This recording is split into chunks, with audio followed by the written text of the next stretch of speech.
مشائخ نے خبر دیتے ہوئے روایت بیان کی، ایک دن کسی عورت نے حضرت شیخ محی الدین عبد القادر رضی اللہ تعالی عنہ کی خدمت میں اپنا بیٹا پیش کیا اور عرض کی کہ میرے اس بیٹے کو آپ سے بہت ہی زیادہ لگاؤ ہے، میں اللہ پاک کی رضا کی خاطر اس کو اپنے حق سے آزاد کرتی ہوں، بس یہ آپ کا ہوا۔ شیخ غوث العظم رضی اللہ تعالی عنہ نے اسے قبول فرما لیا اور اسے بزرگوں کے طریقے اور مجاہدہ کرنے کا حکم ارشاد فرما دیا۔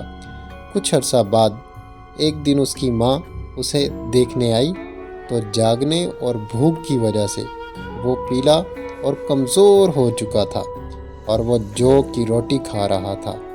وہ عورت شیخ غوث العظم رضی اللہ تعالی عنہ کی خدمت میں حاضر ہوئی تو آپ رضی اللہ تعالی عنہ کے سامنے ایک برتن میں بھنی ہوئی مرغی کی ہڈیاں پڑی ہیں۔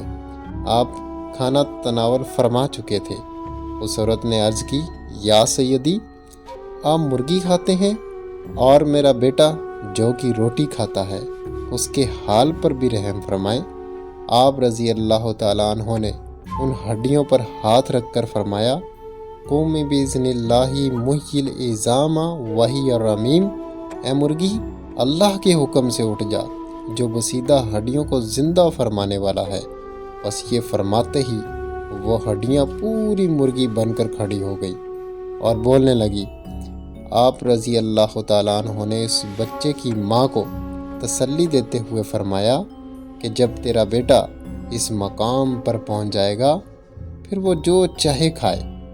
آپ کی توجہ کا بے حد شکریہ۔ والسلام ورحمۃ اللہ وبرکاتہ۔